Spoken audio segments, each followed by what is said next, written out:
transition defense tonight. You guys outscored Ohio State 17-0 in transition points. Was that a focus coming into Absolutely. tonight? I think it's kind of always a focus, but especially with this team, they're really good in transition. I mean, Thornton and Gale they're speed guys. They get downhill, they make plays. So we did a great job balling off. We still couldn't get that big stop coming down the stretch or that big rebound, but we did enough, made enough plays to get it done. And that's a big win. It's a big win. How does it feel to win one of these close games here? Yeah, it felt like we couldn't get one. In Indiana, the shot was a 3, so I took that off, and then they hit some tough ones, and that's kind of how it goes. But I'm really proud of us. It's been a long and really tough stretch. We haven't had an off day for it seems like 3 or 4 weeks. We've been back to back. We've been on the road, and we've really stuck together. There's times we could have got down on ourselves. In Indiana, I thought we played really well the last 30 minutes of the game, but we did a great job responding and finishing this one out. And this is the type of win that gives you momentum and get you to string something together. How much are you guys benefiting from Tony's senior leadership? He seems to be doing so many different things for you guys. Yeah, he's doing phenomenal, and he's kind of becoming a vocal leader. I think that's something he's never really had to do or something he's really been comfortable with, but he's starting to do that at the end of games, which is crucial. And we've really executed down the stretch. Our out of bounds plays, our fouling, getting rebounds, and I'm just proud of him. He's playing at definitely an all Big Ten level. He's my favorite point guard in the league right now. Can you walk through the strategy of fouling late? Like, what was Fran telling you guys, I guess? We wanted to foul under 10.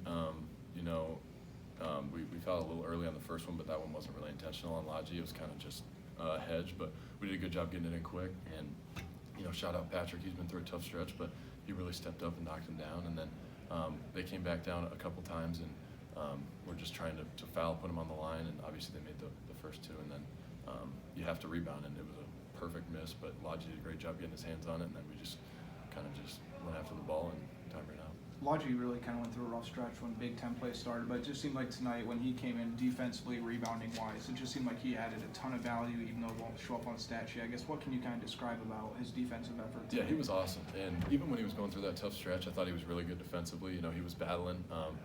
Obviously, it's a jump playing at this level, and it's an adjustment for him. But he's starting to figure it out, starting to figure out his role, and he's one of the best pure rebounders I've ever seen. And he got some huge ones tonight. He did a great job.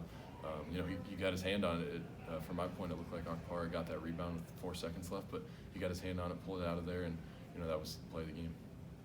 For all of Patrick's struggles, those free throws at the end were huge. He went 8 of 8 from the free throw line tonight. So how big was that for you guys? I think that's huge. Especially for him. He's been struggling, and that's not saying that he's not working on it, because he's been in the gym all the time. He's been very active in practice and been a good leader. So I'm really happy for him. That was big for him and big for us, and I think I'm just really proud of him. Hey, when you got Josh Dix kind of just in the groove late in the game, he hit a couple of mid-range jumpers. What kind of boost did it give to the team? Yeah, I think that mid-range to me feels automatic. Like, I feel like I've never seen him miss it. And before the game, I kind of told him, like, we're going to need you tonight. Coming off those 2 road games, you get a little tired. I was a little fatigued at the end. Tony was a little fatigued. I'm like, you're going to have to step up, and he did just that.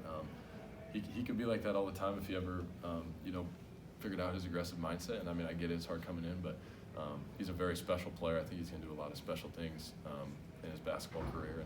And I'm really proud of him, the way that he emerged so far this season, and especially in that game. Those were big shots. You guys have been in similar situations against Maryland, Indiana. What was different down the stretch in this game, do you feel like? I feel like, honestly, it was our offensive execution.